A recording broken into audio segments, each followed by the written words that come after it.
first two months of the year.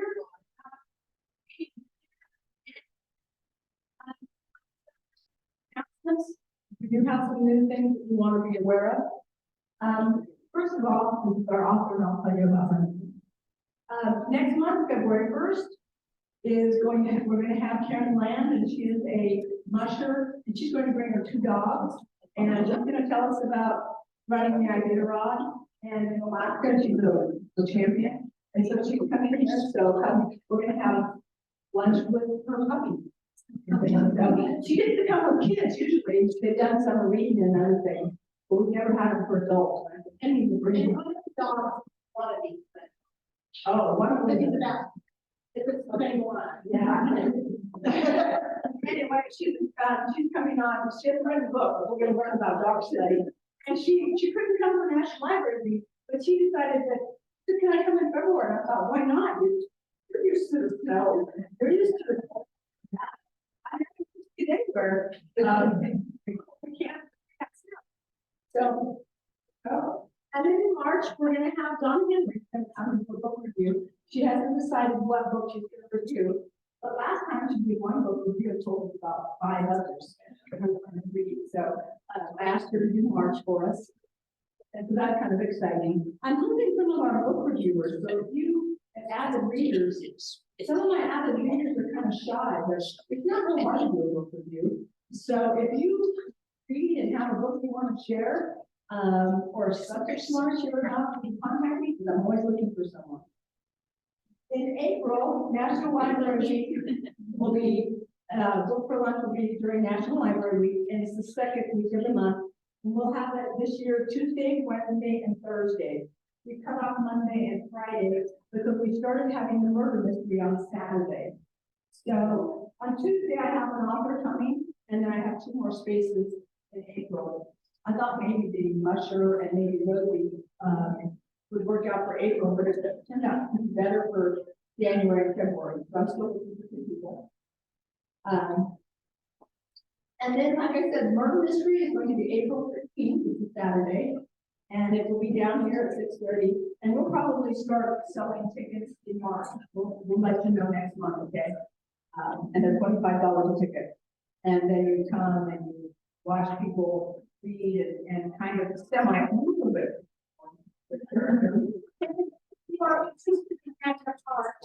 How could you know?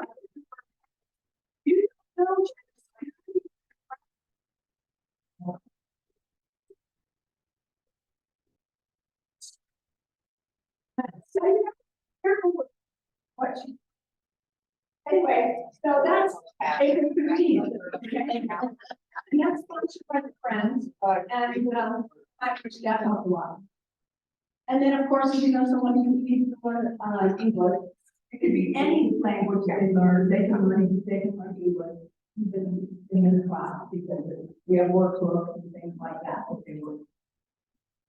Story time is going to show up this February. I just looked at it there. Yeah, January 34th. Judy's got some issues with her arm, and she's got some other things. So if you have a little one that needs to start with story time, it's going to start a little late this year because of the on January. Okay. So, and then I just want to tell you that thank you, and just announce that let me tell you the story. So I'm upstairs and we're getting the carpets all shampooed. So it's about 4:30 in the evening, and they're almost done. And I just decided to check my email for the last email I did. And I took my email and I got the email and said, your library received a Star Library for 2022. And I'm like, really? And I didn't believe me. You know, that was the line. So I went online and looked it up, and I put down Library Journal, Star Libraries 2022. Then I went down, and you have to go quite far down because they do it by the budget. So I don't compete with the $4 million. Praise God, I was hard enough to do it with the 300,000 for 297. So one budget area of libraries. And so we finally did it, I knew we were an excellent library before, we just were losing a few things like, ebook, we didn't have enough ebook checkouts.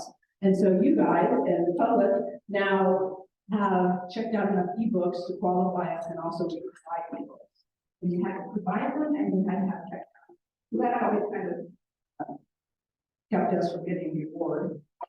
So they did this all statistically, and I'm not a statistic maven. So I didn't say, okay, if I do this and this and this, then we'll get it. So I didn't do that. We just kept, our staff was wanting to be serve the public and do a great job. And so, Congratulations. thank you.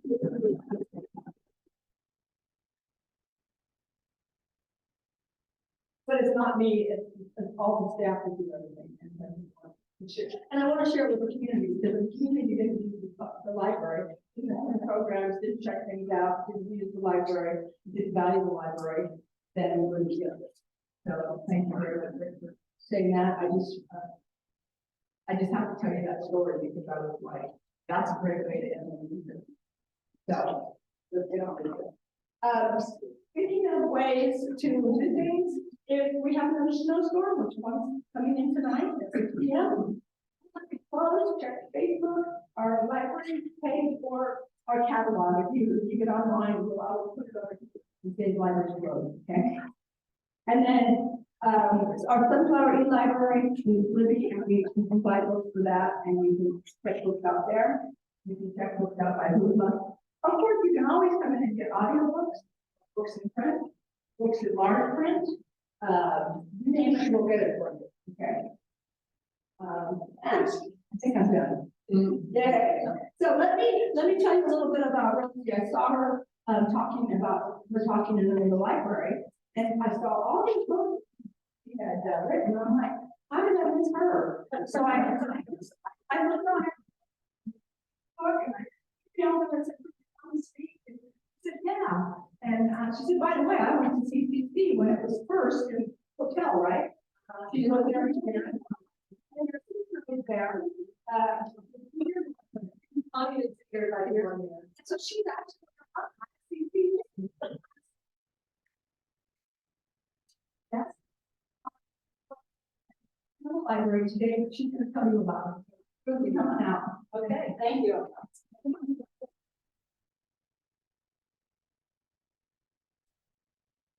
So I have a pretty loud voice and I have an extremely loud laugh. So if I make too much noise, plug your ears or something, so I know that they need to turn the speaker down. My name is Rosie Bosse. I grew up in Jewel, Kansas. Here. Elaine and I, my friend Elaine Peters, we went through 4-H together, and then she came from Randall to the Jewel School, and we went through high school together, became best friends, and now, however many years since 74 later, we're still very good friends. And so my husband was going to come with me until Sunday night, and then he found out there was a special council in Manhattan on Tuesday. That's why I got to attack. Story of my life. So we don't understand that. So anyway, I would have to say I started writing children's books in 2016, and I wrote my first novel in 2019. I had absolutely no intention of becoming an author. When I went to college, it was in home ec education. At Colby, I lived in the Colby Motel, and I was a regular. Was a great. It was a very sad thing to move, but I had 21 hours after the first semester. I worked for 2 years as a telephone operator in Russell. And so I was going to have to transfer mid-semester or just go ahead and leave at the end of the year. So I left at the end of the year. It was a very sad day for me when I left the rest of my time. I mean, like, man, to give you an idea, in 1979, that was in 75, 76. In 1979, my husband and I married. Met him in K-State in another bar, Rob Cave in Manhattan. I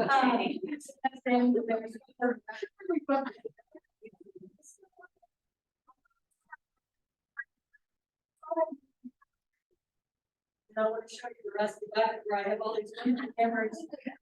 We walked in the back door. It was early in the evening and there was nobody there. The DJ was down in front. He goes,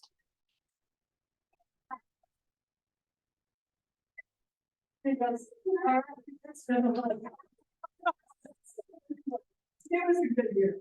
But it's good to be back in Colby. I've driven by it many times since then on interstate. But we drove around town today, trying to find where the rest of the Colby Hotel is.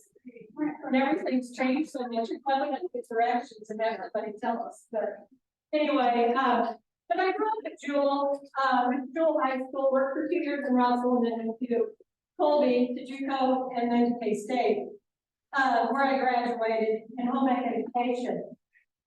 I've always thought that writing was easy. You know, it was never a difficult thing for me to do, but I'm not a really good rule follower. And so when the teachers would say, you need to write an outline, I would say, I don't need to write an outline. They'd say, yes, you do. You need to write an outline. So I'd write whatever it was, and then I wrote my outline after I was done. I didn't go over very well. So I remember never having a teacher in high school or in college say, Rosie, you need to become an author. I don't remember anybody. I did have an English College 2 teacher that was absolutely fantastic in college. And I tried to find her after I published my 3rd or 4th book. And she was fairly old by the time I had her as a teacher. She actually came to my wedding. But I couldn't find her. So I tracked her to a cemetery in Lidsburg. I don't know how that's where she's at. But still, I wasn't able to tell her, but I know Winifred Geisler would have been excited if I told her that. So, but the reason that I started writing children's books is because we have grandkids. And any of you that have grandkids know how much fun it is to read books to them and tell stories to them.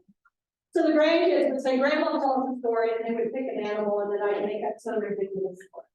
And so, of course, by the next night, they want to hear the same story again. Who can remember from one night to another, right? So the story was different, and the grandkids would say, no, Grandma, last night was that. And so my daughter said, Mom, you need to start writing stories now. The very first book that I wrote was How Quick is the Dog Earned His Name. And we're going to run these through on the screen here in a little bit. You'll notice on this one that the characters in the book are like, I don't know what you call it, Photoshop. They're clip art. Clip art is what they are. The rest of the books are all done in original illustrations. My neighbor is actually lives 10 miles away. We've been friends for like 40 years. And so when one of the publishers that I worked with didn't draw cattle, I finally told him that if I had cattle that looked like that in my pasture, I'd shoot them or feed them to the mountain lions. And so anyway, I made Cindy to help me, and she took over on the illustrations. When you talk about cattle and writing them for kids, first thing they do is make a black and white. A black and white cow is not a pea cow, that's a dairy cow, right? And so it's difficult because when you're working with people in this industry, they don't know the industry from the bottom up. You know, for example, when you're working on the covers for the novels, and this is the very first one, North of Cheyenne, which is this one down here. When I was working on this cover now, you know, I never met the cover artist. I knew she didn't live in America, but I didn't know where she was from. Because I was working with a publisher at that time, and as an author, you work through the publisher, you're not privy to all that information. But you fill out a cover questionnaire, and you tell them what you want, and maybe anything specifically you don't want. So my thing on this one was, I had seen an ad on Facebook, I think it was for a farmer, and he was up about his field, looking down his field. And that was kind of the whole gist of this. This guy was kind of looking out for the female lead in this story. And so I thought, well, that'd be kind of cool. But he shaved all the time. Now, not knowing that she was not from America, I said, this is not a Kansas City cowboy that hangs out in the bars. This is somebody from the 1860s who shaves. Okay? I wanted him to have just a little bit of dark hair coming down here. Well, basically, what a cover design artist does is they want you to fill out 4 pages of information. Then they read it really fast. They put their artistic twist on it and send you back wherever they feel it.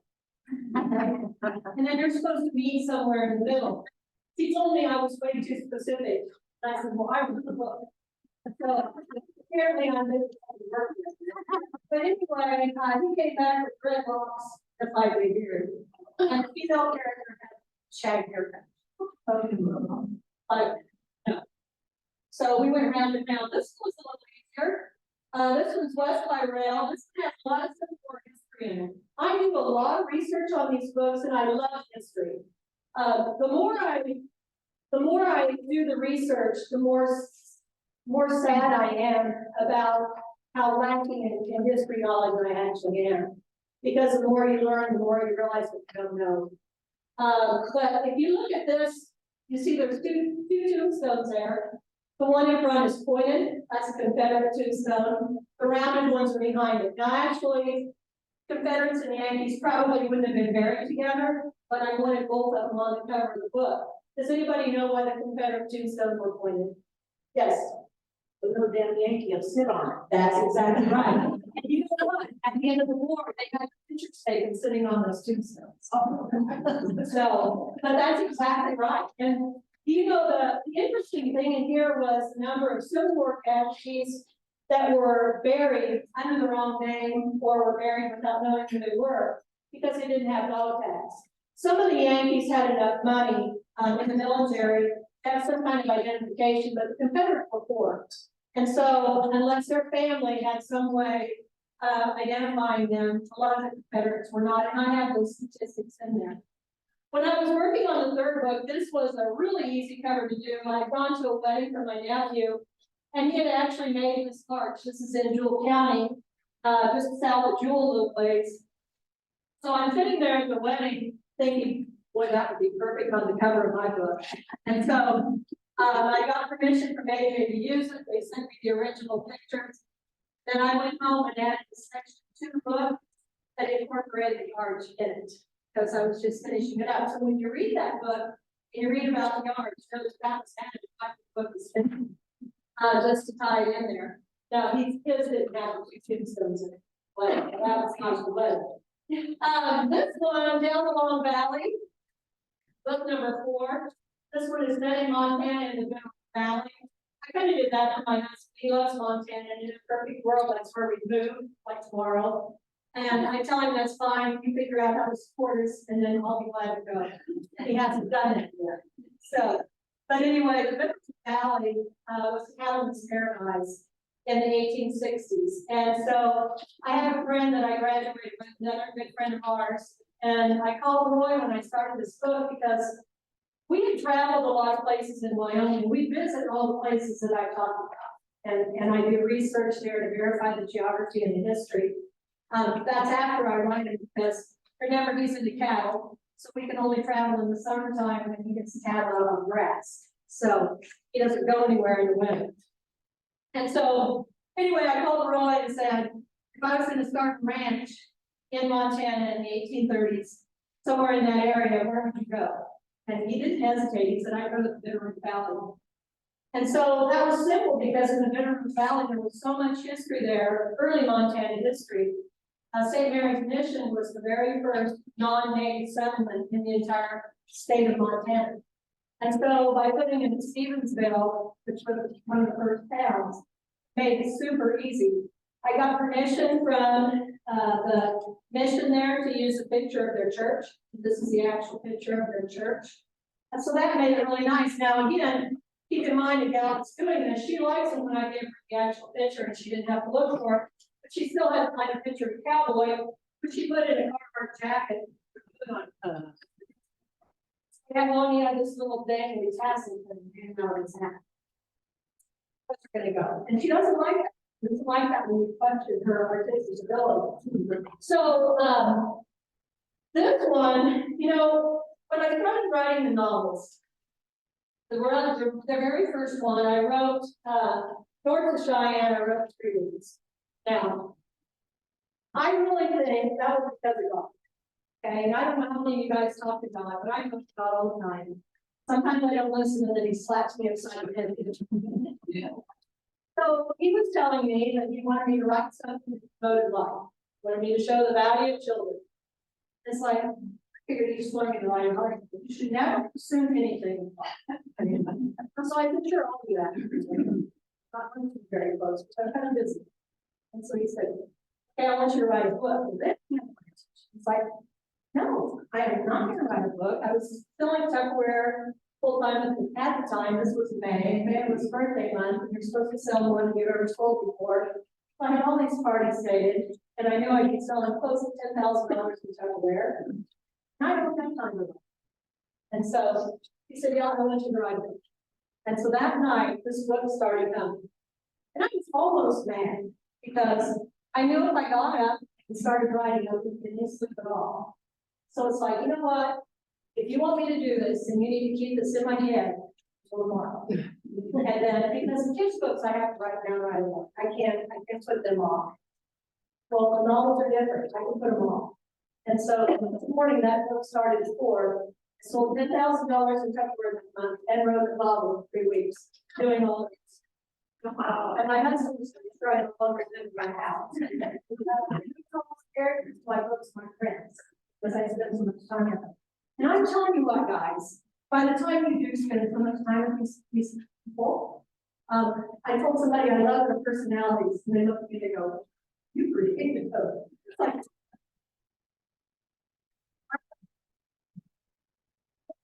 guys, and the good guys do sometimes die. But if once they die, I do not try to go back. If they died in my head, then I do not try to go back and fix it. I have one guy in our church who's just furious with me over somebody that I killed. He didn't have to die. I read books where somebody died and he refused to read anymore. He said, you killed my favorite character and I don't like him anymore. I'm not going to read it anymore. So it's like, whatever. He died. And that's just the way it is. The 4th one, or the 5th one, this one took a lot of research because I was not familiar with Montana.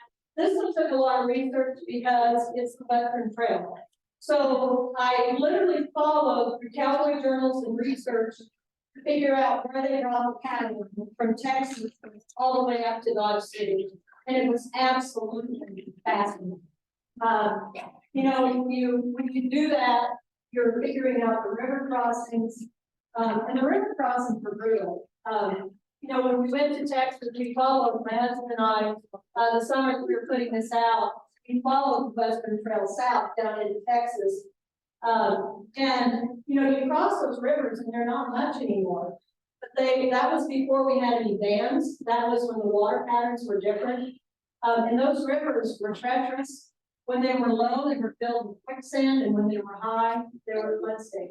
And so there were a lot of graves on the sides of the rivers. And so most Texas cowboys could not swim. You had some rivers in Texas, nothing like in Montana. And so, you know, there were just a lot of people around.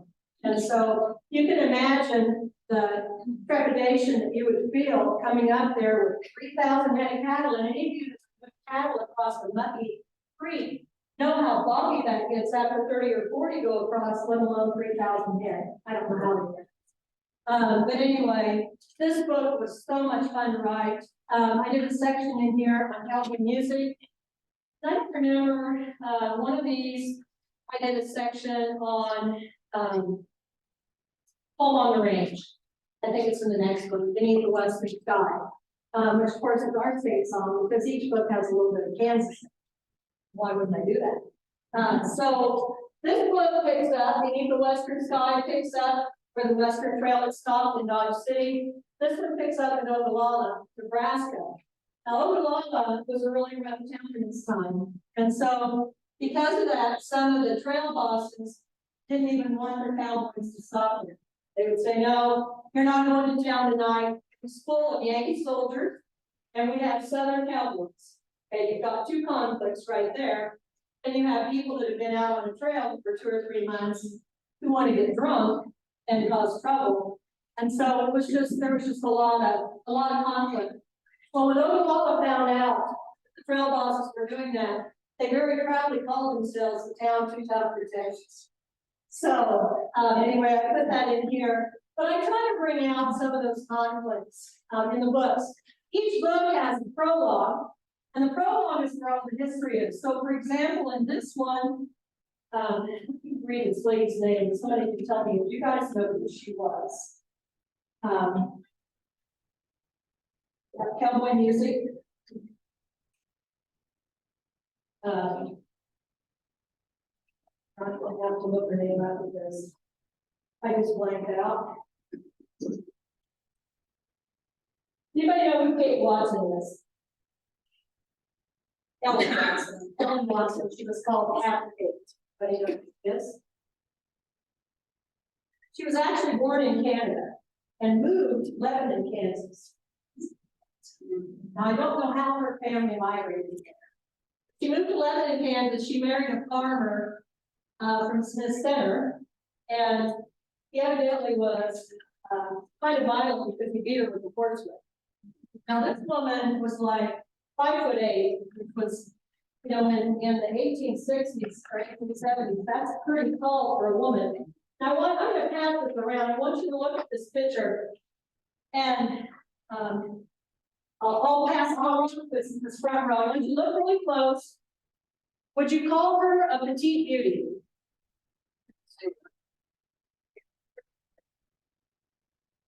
Would you call her a petite beauty? I've seen petite. This is not petite. That's like calling me a dainty princess. She's not a petite beauty. She was one tough cookie. Anyway, so she decided she wasn't going to take his beatings anymore, so she moved to Red Cloud, Nebraska, and filed for divorce. Okay, that's never done. 1800s. She filed for divorce. Once her divorce was final, she moved to Denver to work with her brother. Moved by herself to Denver. Again, not done. Okay. So she worked with her brother for a while, decided she wanted to go farther west. And so she moved to Wyoming and went to work as a cook on a road ranch. Now, I think maybe where some of this misconceptions comes into place, a hog ranch is a whorehouse. It's like the bottom of the whorehouses. A road ranch is a place where people along certain trails set up kind of like a trading post out of their home. So you have a covered wagon, you've got a lame oxen, you can turn that lame oxen in here. If you have 2 lame oxen, I'll give you back one that's not lame. And then I'll heal them, bring them back to health, and I'll sell them or trade them next year. So these people grew their herds. Some of them got very wealthy. And so she worked on a road ranch as a cook. In the process of this, she ended up filing on a claim that had water on it, of course. And that was in open range time. And so the big ranchers, one in particular around there, he didn't own any of his land, and he didn't like this encroacher filing a claim on the water. The man that she ended up falling in love with, James Averill, filed a claim on the ranch right next to her. Now, there's a record of him filing for a marriage license, but there's no record of them marrying, because if they had married, they could only have one claim. So probably she married, but it was in secret, because there is a record of them filing. So to make a long story short, the man who was who wanted the water declared that she was a horse thief and a cattle thief, and so he was able to. The Wyoming Livestock Association at that time, you had to be a member of the Livestock Association in order to own a brand. You couldn't acquire a brand unless you could find a brand some other way. Well, she was able to buy a brand from a rancher who was moving. She branded some of her cattle. She had this road ranch, and she probably branded Mavericks. Okay, a Maverick is an unbranded calf. She probably found some unbranded calves. They all did it. Wasn't like just because she could feel it, but because she was a member, not a member of the Livestock Association, she was called a cattle thief. They hung her and they hung James Averill. She's the only woman in Wyoming history who was ever hung. She lived in Lebanon. Now, when I was doing the research on her, her story was actually later in my book. But I brought her in because I just felt like her story needed to be told. You know, here's a woman who's tough, who was absolutely trashed because they wanted to justify what they did to her. So if they could say she was a prostitute and she was a whore and she was all this, then it made it a horse thief and a cow thief. Then it made it easier for them to hang her. Once she was hung, they left her body hanging for 2.5 days as a message in July, as a message to the people in the community. You don't mess with this rancher. The people who witnessed it either disappeared, moved, or, they were gone. The man who initiated this was never brought to justice, and he ended up with her land a year later. And so it's like, what? Story needs to be told. And and one of the things that I researched, and they said she was a beautiful, curvaceous, tiny, petite woman who used her body to seduce men. I'm thinking, way down the minute. I don't think so. Scottish origin, tough as nails. So I don't think she had to use her body. She probably knew how to use words with herself. So anyway, I put her story, and I think it's in this one, because I just thought it deserved to be told. Beneath the Western Sky. Now, if you look at the covers on Beneath the Western Sky, these are all done in Photoshop, and they're done by the cover design artist who I later found out lived in Ukraine. Does that bring anything to your mind of Ukraine, maybe? So we're working on this book right here, and where she had all the information in December, but she didn't start on it. She wasn't going to start on it until February 1. Okay, that's the war broke out there, right? And so I called my publisher and I said, do we have a plan 2? Because this could be a problem. And she goes, what do you mean? And I said, you said she's from the Ukraine. And she goes, yeah. It's could be a problem. She called me back 2 weeks later. She goes, there's a war in Ukraine. So anyway, that covered very well done. And the lady told me when it was all done, she didn't tell me, she never talked to me, she talked to my publisher, she said, she's too demanding, she's too difficult to work with, and I'm not going to do any more covers for her. Okay, all right then. I think that would be because when we were working on this one, she had a whip coming out of the back of his hat, and his hat was leather, and I said, no, that's an Australian cowboy. This is an American cowboy. So we need to get rid of that. So anyway, so my good go-to person who does children's illustrations created the cover for number 6. And it was so simple. No, I couldn't have any headings. Yeah, that's number 8, number 7, sorry. So I called Cindy and I was in a panic. Because everything blew up. I thought I had somebody else that's going to create it. It didn't work out. And she goes, Rosie, I can create that cover for you. It's like, really? You get it done in a month? Sure, I can do that. So she's working on number 8 right now. But with Cindy, basically, I give her 2 or 3 sentences of what I want the characters to look like, and 2 or 3 sentences on the illustrations. I give her 2 or 3 sentences of what I want in each illustration. I told her on this cover, I said, they're moving cattle out the Bosse Trail in Montana. You're going through Wyoming, you're going through Montana, you're crossing rivers, you're going across plains, you're going through mountains. You can pretty much create wherever you want. But I just want there to be a lot of cattle. And if you look, you can see the cattle trailing up through the mountain range. Did a great job. Fabulous. So she's working on the cover of the next book. The next book is going to pick up where that one leaves off. And the name on that one is Ranch in the Valley, Life on the Double Spur. And this is, once I get the books written online, then I print them off and I bind them. So in this one, I have the prologue is in the front. Like I said, that's where all the history is. It's easier for me to do heavy duty editing when I have a printed copy in front of me, instead of trying to do everything online. And so every time one of these books comes out, they have been edited about 8 times. So I go through them like 3 or 4 times before they're ever sent to my editor.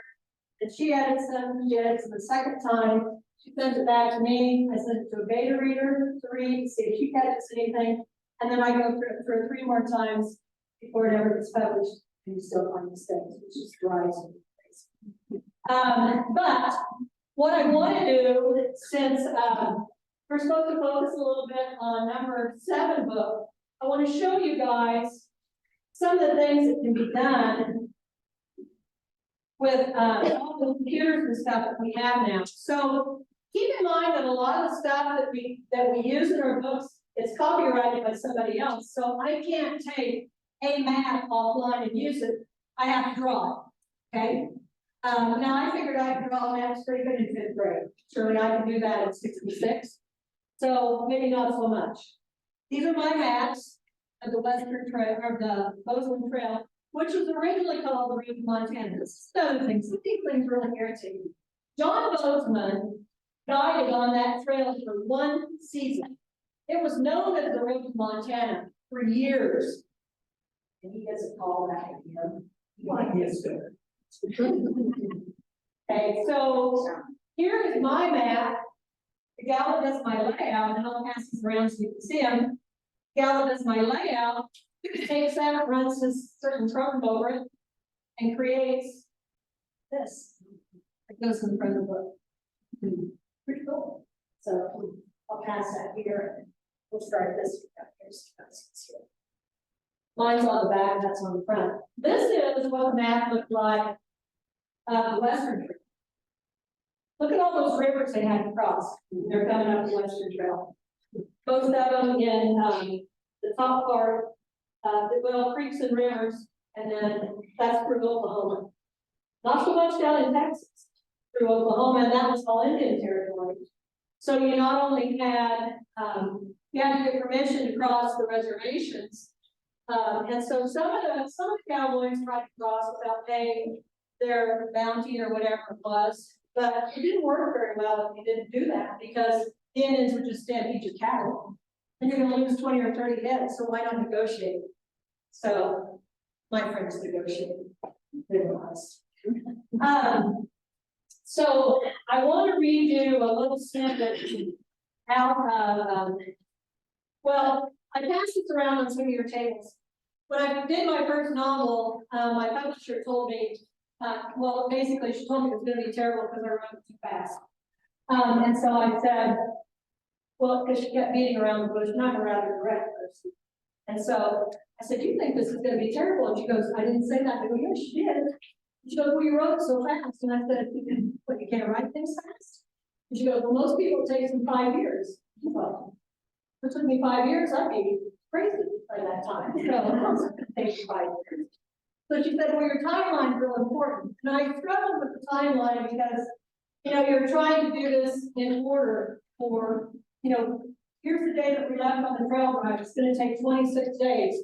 They got across this point on this day, and this point on this day, and this point on this day.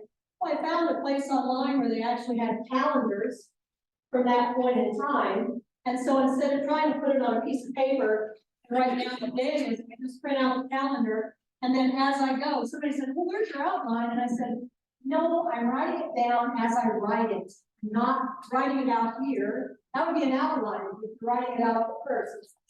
I don't do outlines. So anyway, that still makes people crazy. Okay, so there's a couple things in here. Anybody ever heard of galvanized Yankees? Galvanized Yankees? Huh? Galvanized Yankees. Never heard of, okay, we'll just read this section. The Civil War was fought from 1861 to 1865. At the beginning of the war, the prison camps on both sides were holding areas for the enemy were waiting to be exchanged by an equal number of prisoners from the other side. However, by 1863, the exchange system had disintegrated. Prison camps then became overcrowded, diseased, and filthy. They were places where prisoners could expect to spend the rest of the war slowly starving to death if they did not die of disease. Food, water, and other necessities were usually lacking, especially in the Confederate prison camps, where food was already in short supply for the enlisted men. Both the Union and the Confederacy needed more fighting men, and the prison camps offered them ample supplies of trained soldiers. However, recruiting for the prisoners was considered a problem since those were still loyal to their home army. The fear of their desertion or complicity was a concern that had to be considered.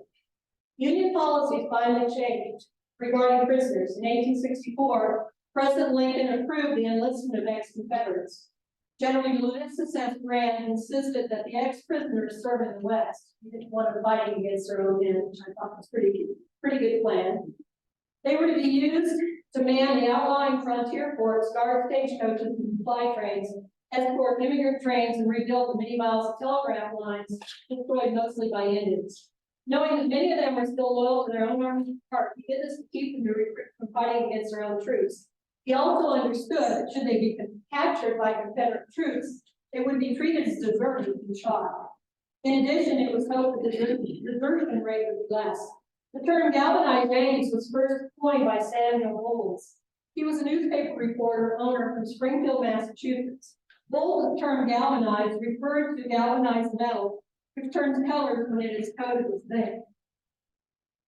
6 regiments totaling around 6,000 of these galvanized volunteers were recruited from Union prisons and served in the Union Army between 1864 and 1866. They were the first of the 6 United States Volunteer Infantry. 5 state volunteer units were also in federal service as cavalry units. At least 4 Confederate units of galvanized strength were recruited. 3 of those from the Florence Stockade in Florence, South Carolina, more from Andersonville Prison, which was known as Horrible, as well as Camp Lawton. So anyway, that's where they came from. They were soldiers who were originally Yankees or originally Confederates who were taught to fight on the other side. And actually their desertion rate was not bad. It was very similar to the desertion rate of the enlisted soldiers. So here's something that's just kind of funny.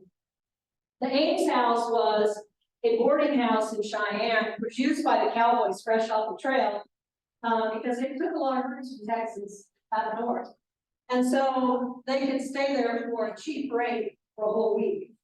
And so they liked it because the rooms were clean. The proprietor was a Mormon. And so yeah, they were treated really well. And so it was a popular place for cowboys. $7 a week. He was a devout Mormon who knelt in prayer every evening in the lobby. He prayed near his pet parrot, which was kept in a cage. You know where this story is. Of course, the cowboys made it their goal to keep parrot words that were not so appropriate. He shared a story about an evening when those parrots were disrupted. The bird joined its owner, talking during the man's holy hour. However, the string of obscenities the bird spewed quickly into the owner's prayer time. No details on what happened. So, you know, history is so interesting and it's so fun to take these stories. Now, I'm going to tell you a story that's going to be incorporated. I'm working on novel number 11. Let me retract a little bit, and I'll tell you about how long this took to write. So 3 weeks here, now that's before editing. That's just writing. 6 weeks, 8 weeks, 6 months, 7 months, about probably 5 months, and then this one probably about 6 months. So I'm doing 2 per year. One will come out in the spring, and then another one will come out in the fall. There's 11 in this Home on the Range series, and then I'm starting a Civil War series. I'd already started the Civil War series because I thought number 10 was going to be the last book. Of course, I don't write outlines, so what do I know, right? But I'm excited to have kids grow up. So all these kids that are born in here or adopted, I picked out some of them and created number 11 book to show their story, taking their personalities, what they were like as children, and growing them up with us. How fun is that? So, and I like it. So, kids books. Okay. Kids books, I got 5 minutes. Let me ask you this, before we start on anything else, do you have any questions?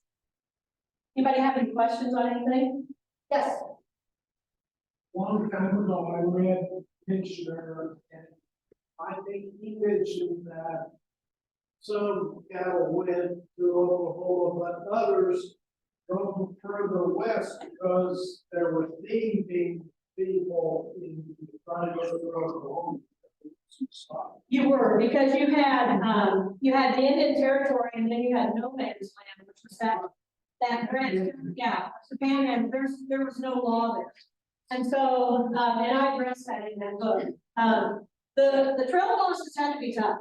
You know, your whole point was you were going to you're hired and you're paid based on how many healthy cattle you can get north. Now, I don't think that they probably, well, I don't know, maybe some of them might pay if they lost too many, but you certainly wouldn't get another job if you lost half your herd to rustlers. And those guys were really dangerous. Gabe is the character that you are introduced to in here, Gabe Hawkins, and he is the trail boss.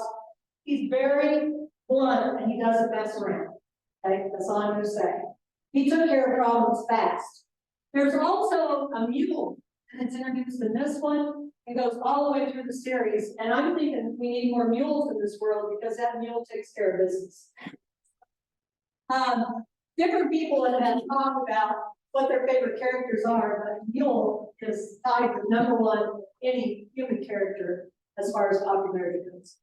So, any other questions before I go into the kids' books?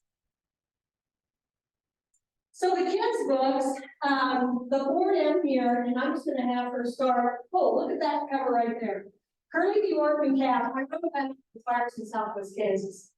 And where we live in Onega, we've got Highway 24, which is 25 miles, 30 miles south of us.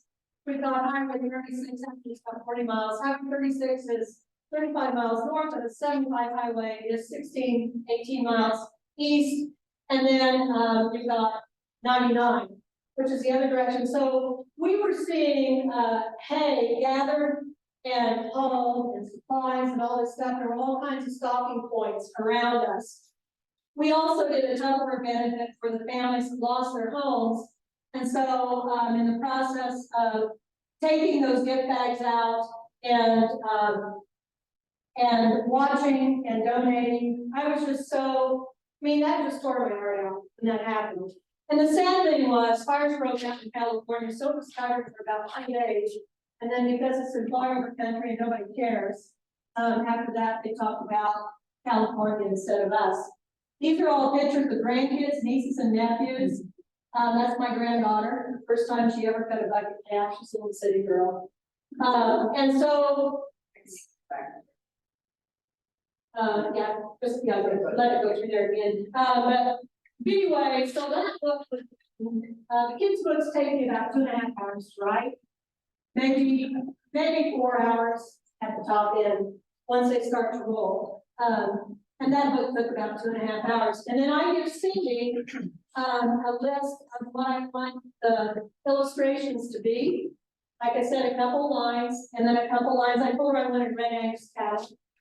And so I give her, you know, who the main character cow is or whatever. And then she takes it from there. And when I read this in school, notice how you carry in a big dab. When I read this in school, I do a little bit of ag in the classroom. And I'll ask the kids what a cat's tongue feels like and what does its feet like when it first comes out of its mother. Now nobody's ever asked me how it comes out.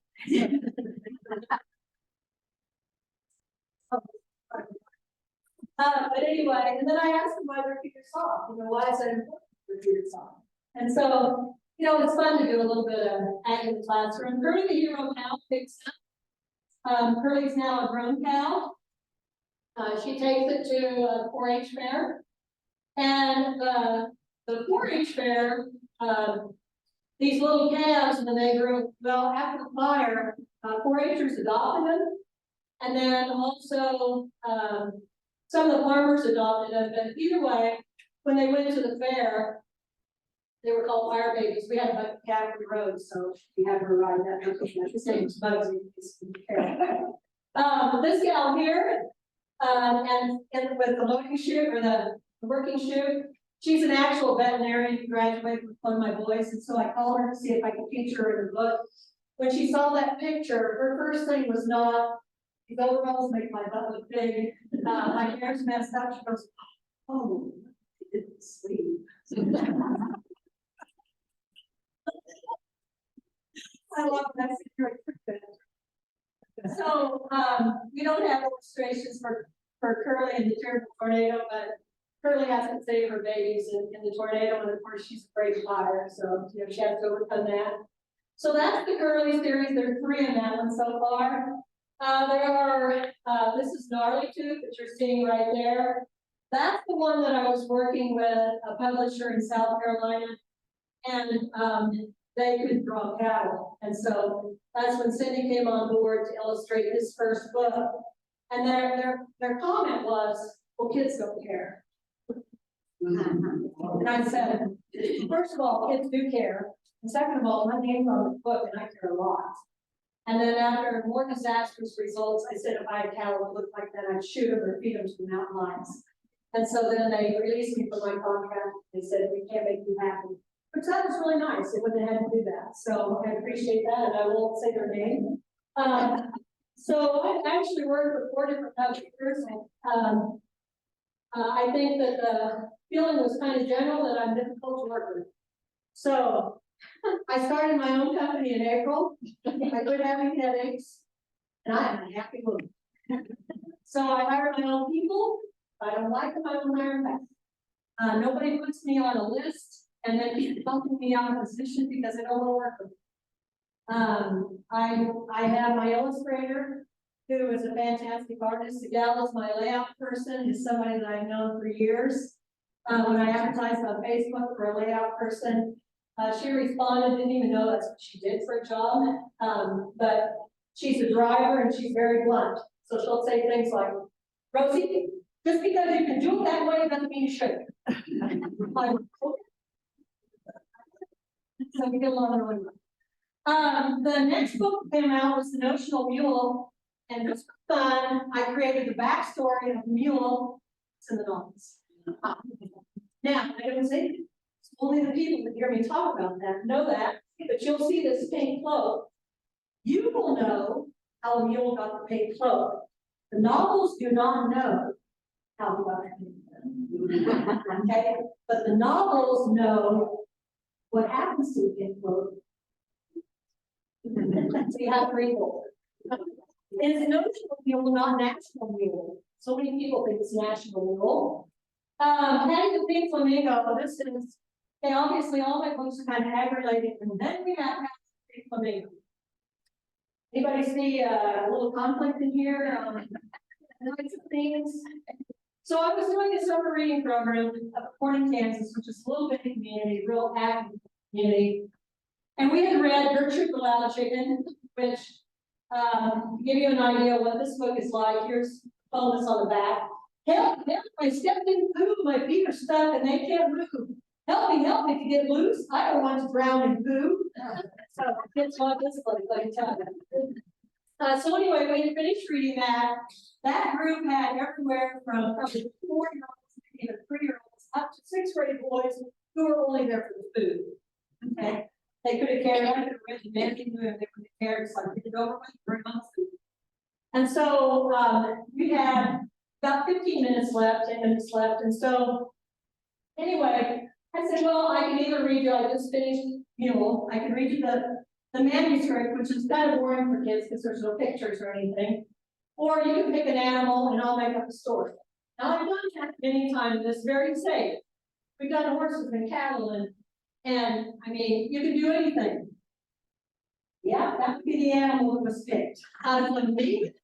I said, so they proceeded to educate me a little bit. And I told them this ridiculous story. Now I'll read you the last page because this is my favorite part. And I won't give you spoilers in the novel, so I'll give you spoilers in the kids' book. See the last page. I don't know, did we already go through Flamingo? Okay, well, you can see the coyote running and see the sign that says Kansas. As for Carlisle the coyote, well, he didn't stop running until he reached the state of Kansas. And that was a long ways away. In fact, Carlisle was the first coyote in Kansas. Of course, those pesky coyotes are all over Kansas now. They still run away from loud noises, but they never chase them. So, anyway, and look at the touches. I'll pass this around so you can see it. Look at the touches Cindy puts on this. We have Granny's kind of a big player here. Notice the white hair. And Dad has his wing around little Patty and Mom. With flamingos, I had to do a lot of research on this because I really knew nothing about flamingos. So I had to research to write this book. But anyway, flamingos, when they're, I think it's 2 weeks old, they take them out of the nest and they basically put them in daycare. And they bring all these little flamingos together, and then the older relation watch it. So it's like, I call them the old aunties. And so they put them in this water, and that's what they do with them. So Mom is convinced that her daughter is joining a gang, and she can't stand it. So she's hiding her things. Very, very fun. So anyway, any questions on anything? You know, the way that I look at this, I'm so glad that God made me get out of my comfort zone and start writing, because if this is work, then bring it on, because I am having so much fun. So, like I said, I was doing 2 kids books per year, but I was killing Cindy and I didn't want to lose her. So now we're down to 1 kid's book per year and 2 novels. I hope she can keep up with that, because she's got to do the cover of the novels too. But anyway, in the summertime, my husband and I drive to wherever it is we're working on. So like number 11 book is north of Ogallala, it's Valentine, and all through the Sand Hills. And so we'll be traveling to the Sand Hills this summer. We've been there several times anyway, but fascinating area. And it's fun to talk to these people. You know, you can verify stuff. Like I got a book on Ogallala. I was showing Elaine before we came, and they were talking about a really bad fire that they had in town. I hadn't read that in my research, so I need to go back and add that to the summer that they were, my friends were up there. And so when I talk to people, I have to be careful, because, you know, when I was talking about, when I was working on the road to Montana, I said, well, you know, we're bringing these cattle, excuse me, my friends are bringing these cattle, because you get so into it, you feel like, and that's what I want you to feel like. I want you to laugh. I want you to cry, because I cry when the characters die. I don't bring them back to life once they're dead or dead.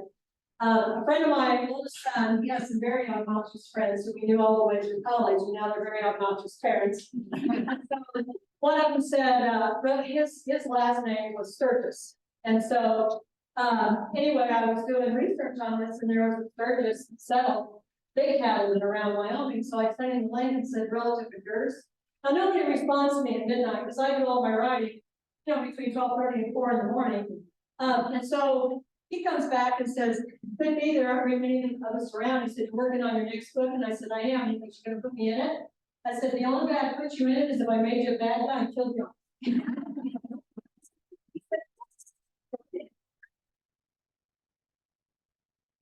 God makes it best to be resurrected. I said,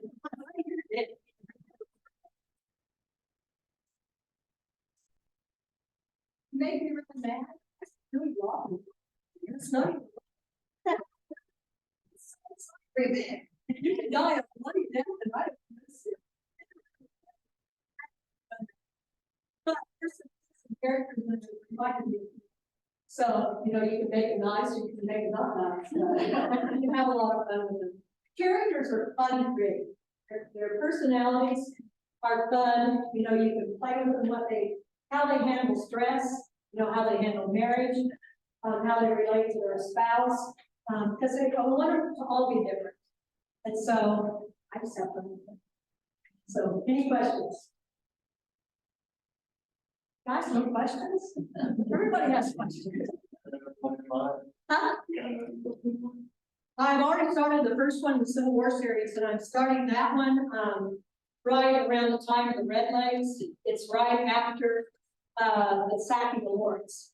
Okay, sacking of Lawrence. But you know, something interesting I found when I was researching that, you know, we hear a lot about what those raiders were, and they did degenerate, or whatever that word is, and just pretty awful people, you know, by the end of things. But at the sacking of Lawrence, not one woman was raped. Now, have you ever heard that? They made it sound like those women were treated terrible. They were not. There was not one woman raped when they went in. And part of the reason that happened, part of the reason was the Yankees had captured family members of Quantrill and some of his top guys, and they put him in prison in his old courthouse. Well, the foundation was faulty and it was bulging, and people pointed that out to them, and they didn't move it. The building collapsed and killed some of those women. And Quantrill used that as an excuse to go into Lawrence. He been wanting to do that. So that gave him the green light to me. So anyway, when I bring out the Red Lakes, who in my mind, they were the Yankees, were like the Yankee version of Confederates, of Quantrill's Raiders. They were not, and they were not responsible for anybody, except the man who created the group. So that one has started, but I've got to get these kids grown up now in the house and everything first. And actually, they're grown up. But Oh, let's get tell you the story. You have time? I'm trying to tell the story.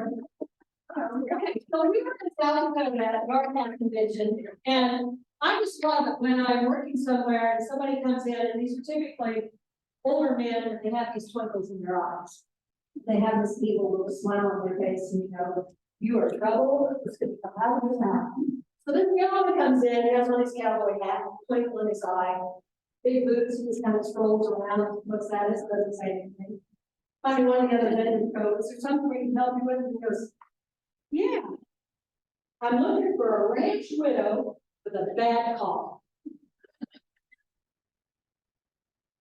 You know, I want you to look around the room at the faces in here, because you guys, this is exactly how people react, and some people are going like, talk about, and it's never, that is the most terrible thing I've ever heard in my life. And then somebody laughs. So I'm gonna give you a teaser out of book number 11. So we have a young man who has his eye on a certain girl. Pretty sure that he's in love. He just met her, doesn't know her, wants to marry her. So he knows that he's met her dad, he's never met her mother. So he stands up on his horse and he says that. And there's an older woman standing right there, and she's just appalled. And so he drops down on his horse and says, well, you know, you're a little older than what I was hoping, but if you're up for it, I'm all ears.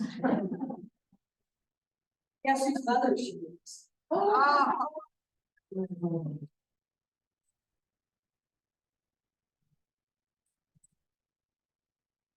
Guess whose mother she was? The girl is looking at. A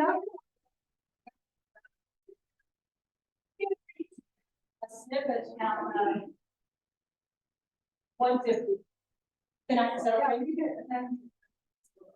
Huh? Yeah, no, this isn't going to give you any spoilers. I can't say any spoilers. I told her, she did talk that night. Lord is.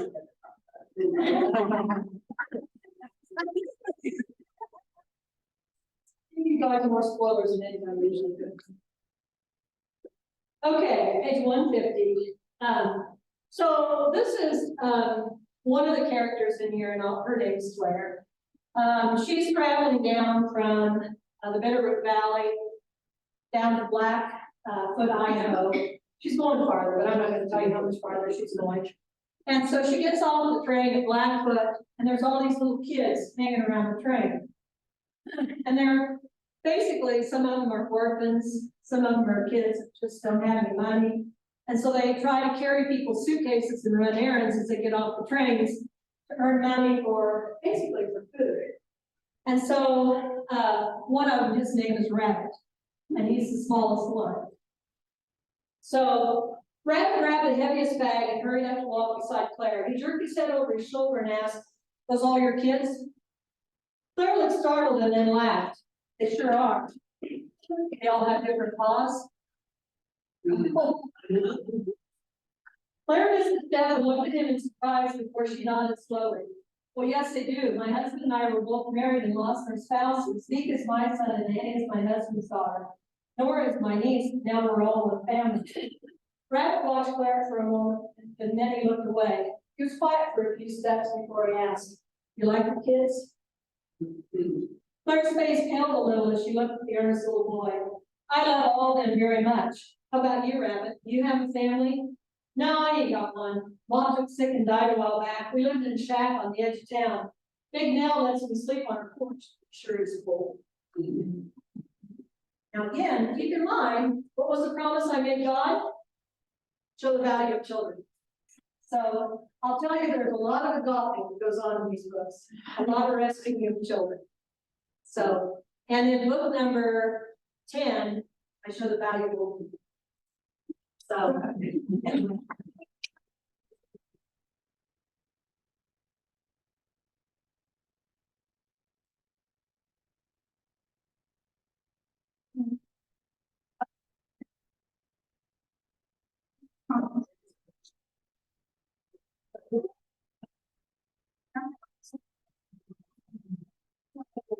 Thank you very much.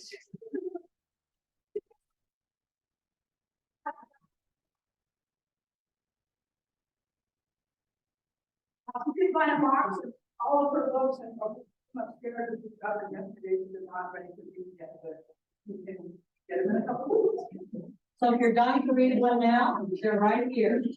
I've got business cards I'm gonna pass. I'll take one of these, if you want, then pass it down. So,